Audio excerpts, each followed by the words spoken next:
Ijeoma was just 13 when her world collapsed. After her parents died in a fire accident in their hometown of Nsuka, she was sent to live with her father's younger brother in Wari. Her uncle, Uncle Collins, had assured her grandparents that she would be treated like his own daughter. "She's blood. I'll take care of her," he had said, his voice steady on the phone. They believed him. Ijeoma believed him too. But things changed quickly. Within the first 2 weeks, her name became You This Girl, or NN, mostly from her uncle's wife, Auntie Bridget. Her own children, Amarachi and Dara, treated Ijeoma like a maid. When she entered their sitting room, they paused the cartoons and hissed. At night, she slept on a thin mat near the toilet door, while Amarachi and Dara shared a soft bed in their air-conditioned room. Ijeoma's day started before sunrise. By 4:45 a.m., she was outside sweeping the compound with a worn-out broom that had only a few strands left. After sweeping, she boiled water, washed plates from the night before, packed the trash, and cleaned the sitting room before anyone else woke up. By 6 a.m., she was frying plantains and eggs for Amarachi's school lunch. Dara never ate breakfast at home but insisted on fresh oranges squeezed into a bottle. If Ijeoma didn't finish it in time, Auntie Bridget would shout loud enough to wake the neighbors. She often went to school hungry, with her exercise books stuffed in a faded polythene bag. Her uniform used to belong to Amarachi and had faded so badly that the school crest was now invisible. The skirt was short in front and long at the back. Her school sandals had holes on both heels, and the straps were held together with black thread and sellotape. Yet, she never complained. She kept her head down in school, sat quietly at the back, and spoke only when her name was called. Her teachers barely noticed her, and her classmates often forgot she was even there. She never joined discussions. She never borrowed pencils. She never raised her hand. But Sundays were the worst. Church was supposed to be a place of comfort, but for Ijeoma, it was a weekly parade of shame. Every Sunday morning, Amarachi wore lace dresses that sparkled under sunlight, with matching headbands and neatly ironed white socks. Dara wore starched up-and-down native with freshly brushed brown sandals. Auntie Bridget wore high heels and lace wrappers that rustled as she walked. Ijeoma, on the other hand, was handed a shapeless yellow dress with a torn sleeve and those same cracked sandals that made a slapping sound each time she walked. "Wear that one and be going!" Auntie Bridget would bark whenever she dared ask for anything else. On one particular Sunday, things came to a head. Ijeoma stood by the curtain in the living room, holding her sandals in her hands. The thread on one of the straps had finally snapped, and she was struggling to sew it back with a needle and black thread. Her palms were dusty, and her school shoes, also used for church, smelled slightly of dampness. "Auntie, please," she said timidly, "can I wear Amarachi's old sandals, the black ones in the shoe rack? These ones are." Auntie Bridget didn't let her finish. "Are you mad? Do you think this is a runway?" she snapped, tying her gel tighter in the mirror. "Who do you want to impress? Pastor's son?" Ijeoma quickly looked down. "Sorry, Ma." She slipped her feet into the sandals. One side was so broken that the heel barely touched the ground. As they walked to the car, Dara kept throwing glances at her feet and giggling silently. Ijeoma sat at the back of the car, her legs close together, trying to hide her shoes beneath Auntie Bridget's handbag. At church, they sat 3 rows from the back, beside the children's section. As always, people noticed her the moment they walked in. A group of girls from her Sunday school stared at her with wide eyes. One of them whispered, "Look at her slippers! You!" loud enough for her to hear. Then came the boys. One, with a deep voice and oversized trousers, chuckled, "Abeg, make dem help this girl beg her village tailor. Na church she dey come o." Ijeoma sat still. Her chest tightened, her eyes burned, but she held the tears back. She didn't want anyone to see her cry. During praise and worship, she didn't clap. During offering, she didn't stand up. There was nothing to give. When it was time for Thanksgiving, she stayed on her seat while others danced forward in bright colors. Then, during the sermon, everything changed. Pastor Reuben, the senior pastor, a man known for strict teachings and sudden prophecies, paused in the middle of his message on divine repositioning. His eyes swept the hall. Then they stopped. "You," he said slowly, pointing a long finger. "That girl in the yellow dress with brown slippers." Heads turned. Eyes followed the direction of his finger. Ijeoma froze. Stand up, child. Ijeoma stood, trembling. She could barely feel her legs. The blood in her head rushed fast. She wanted to sit back down. Maybe he had made a mistake? But Pastor Reuben nodded gently. Come forward. The murmurs began. Ushers made way. Auntie Bridget shifted uncomfortably in her seat, whispering, What is this one again? Ijeoma walked to the front, each step making that dreaded slap, slap, slap sound on the tiled floor. She stared at the floor the whole time, her hands clenched in front of her. She stopped in front of Pastor Reuben, unsure if she was in trouble. What's your name? He asked, his voice softer now. Ijeoma? Ijeoma Nwori, she whispered. Who do you live with? My uncle and his wife, sir. He looked at her again. Then he turned to the congregation. This child came to the house of God in slippers that are talking, he said, holding one of her feet up gently for all to see, but with the quietest dignity I have ever seen. The hall fell silent. She didn't ask to be noticed, but God saw her, and today, so will we. Then he did something no one expected. He reached into his suit pocket, pulled out a white envelope, and handed it to her. In here, he said, is a check of 300,000 naira for her school, for her health, and for her comfort. We will also take responsibility for her going forward. The church gasped, then clapped, then stood. Tears rolled down Ijeoma's face. She couldn't stop them. Auntie Bridget looked like someone had poured cold water on her lace. She pressed her lips tightly together and folded her arms, but Ijeoma didn't look back. The ride home from church was quieter than usual. No gospel music played from the car stereo, no comments about the sermon, no playful teasing from Dara in the back seat. Just silence, thick and uncomfortable, like heavy smoke sitting in the air. Ijeoma sat beside the car door, holding the envelope in her lap with both hands. She didn't look at anyone. She didn't even dare blink too much, for fear the moment would vanish. Auntie Bridget's jaw was tight, her eyes straight ahead on the road. Uncle Collins kept sneaking glances at Ijeoma through the rearview mirror, his face unreadable. Dara had stopped giggling. Amarachi didn't speak a word. When they got home, everyone went their separate ways. As Ijeoma stepped into the house, Auntie Bridget's sharp voice cut through the silence. Drop that envelope on the table. Ijeoma paused. Slowly, she placed the envelope on the glass center table and stood still. You think I don't know what you're doing? Auntie Bridget snapped, walking closer. You planned this, right? You want people to think I don't take care of you. You want to paint me like a wicked woman. Ijeoma opened her mouth, but nothing came out. I should have known, Bridget continued, her voice rising. You were always too quiet, acting like a saint. All these poor orphan girls with crocodile tears. Uncle Collins emerged from the bedroom just in time. Bridget, enough, he said firmly. She turned to him, surprised. So now it's my fault? You let that child go to church in shoes that should be in the dustbin. Did you even notice the tear on her dress? You've been treating her like an intruder since she got here. She's not my daughter, Auntie Bridget shouted. But she's mine, he shot back. And I'm ashamed it took a church service for me to see what's been going on under my roof. Silence. Ijeoma stood there, still. Her heart was thudding. Her fingers were shaking. But something inside her shifted. She wasn't invisible anymore. Later that night, Uncle Collins knocked gently on her door. Can I come in? She nodded. He stepped in and looked around her small corner. The mat, the plastic bucket of clothes, her Bible with bent edges. I'm sorry, he said, sitting on the edge of a plastic stool. I failed you, but I promise, things will be different now. Ijeoma only nodded. He handed her the envelope from the table. This is yours, and I'll talk to the church tomorrow about their plans for you. But from now on, I will be more present. The next day, Uncle Collins took a day off work and followed her to church. Pastor Reuben and the church secretary were already waiting. They had enrolled her in a private school nearby, St. Jude's Academy.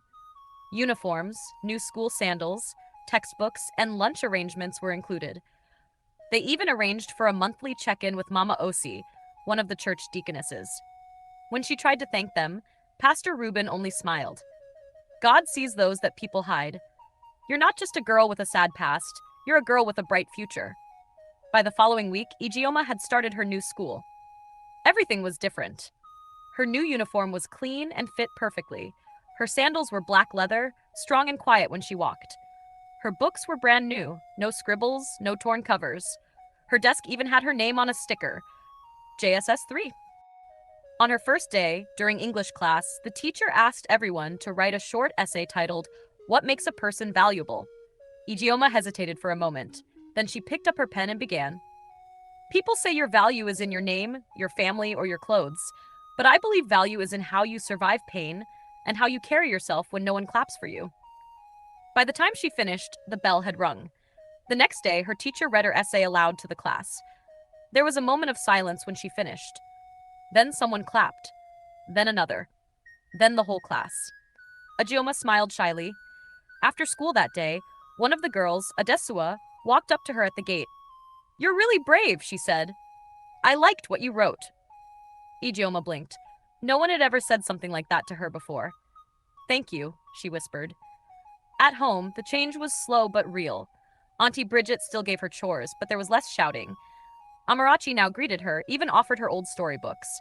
Dara once said, "You're on newspaper now, oh," after seeing a church bulletin with her name inside. Uncle Collins kept his word. He paid more attention. Sometimes, he even asked how school was going. One Saturday morning, Ijeoma stood in the mirror wearing a new church dress Mama Osi had gifted her. It was yellow, soft, and fit perfectly. Her hair was neatly braided. Her shoes were polished. As she looked at herself, a smile slowly spread across her face. Not because of the dress, not even because of the shoes, but because for the first time in a long time, she felt like she was growing wings. Small ones, but wings all the same. 3 months passed. Ijeoma was no longer the quiet shadow in the corner. She still kept to herself, still rose early to pray, still helped with chores around the house, but something inside her had begun to bloom. Confidence. It didn't come in loud words or dramatic changes.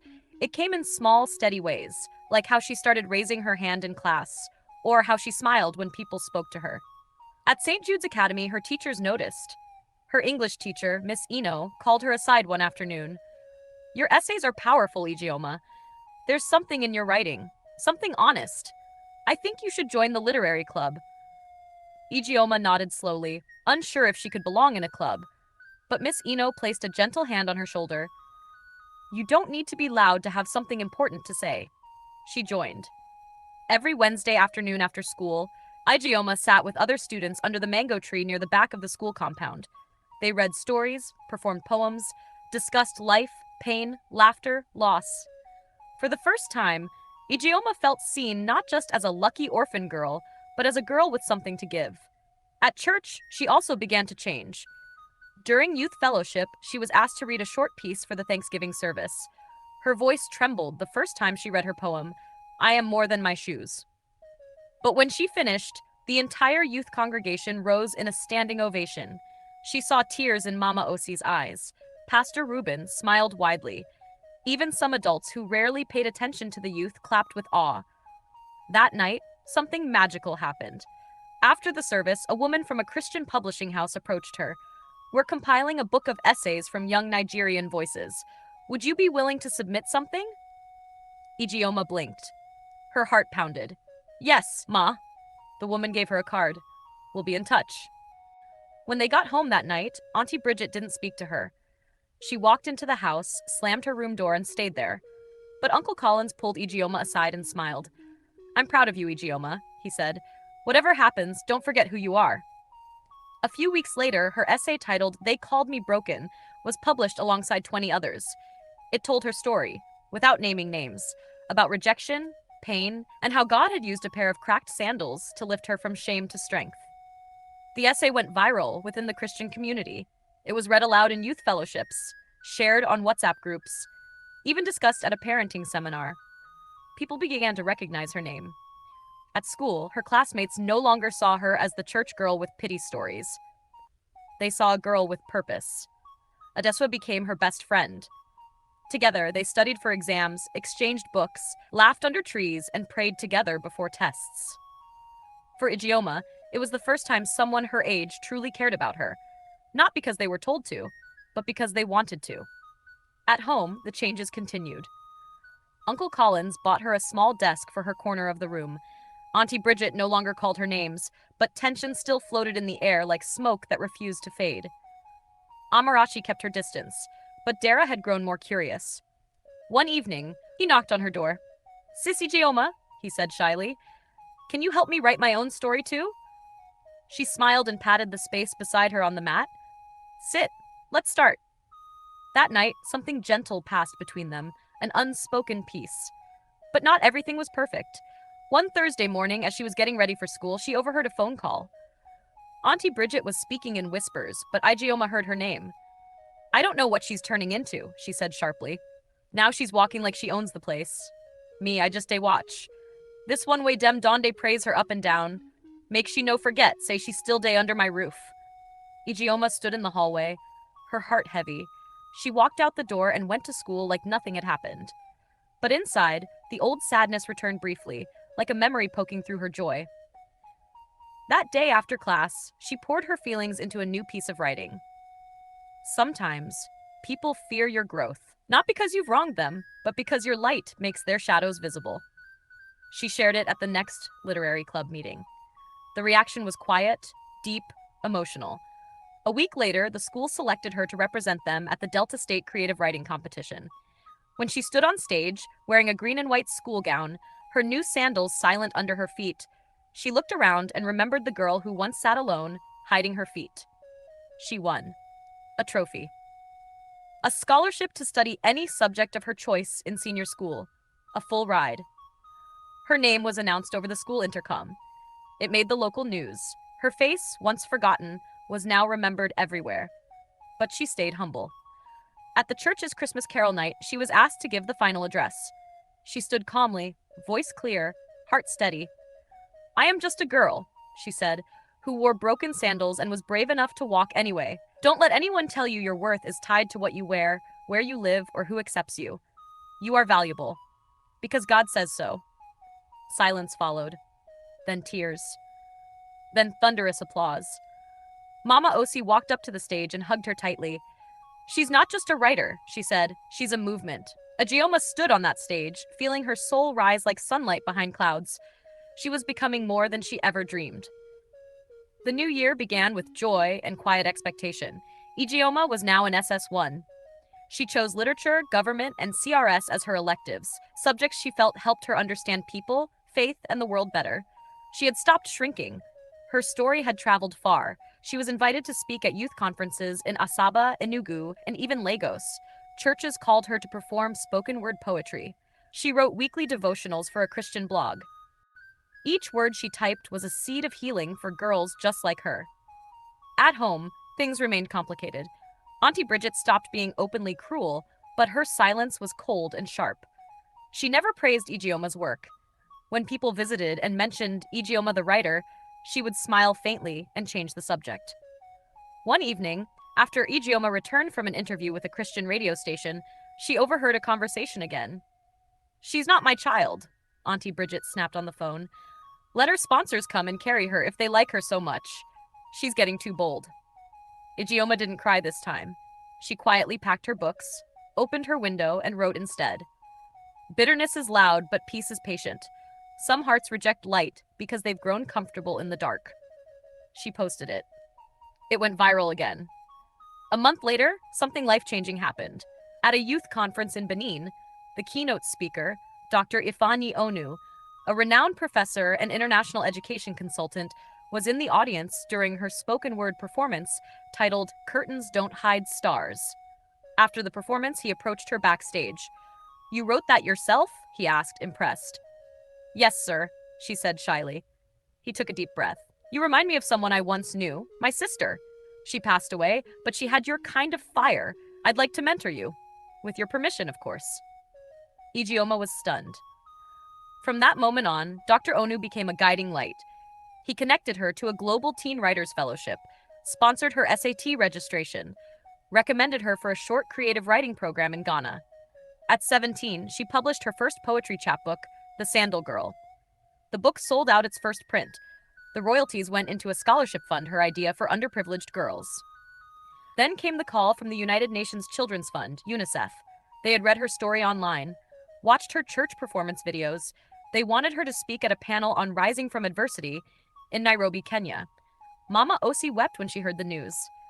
I always knew, she said, holding Ijeoma's hands, God doesn't waste pain. He plants it. Even Uncle Collins cried. "You're our star," he said. "Forget what anyone else says. I'm proud to be your uncle." Even Amarachi began to soften. One evening, she knocked gently and said, "I read your book." I cried. "I'm sorry for how I treated you." Ijeoma hugged her. "It's okay. I forgive you." Only Auntie Bridget remained unchanged. The night before Ijeoma left for Kenya, she walked past her in the corridor. Auntie Bridget looked up, stared for a moment, and said flatly, "Don't forget this is still my house." Ijeoma looked at her with calm eyes. "I won't forget," she said. "But this is God's story now, not yours."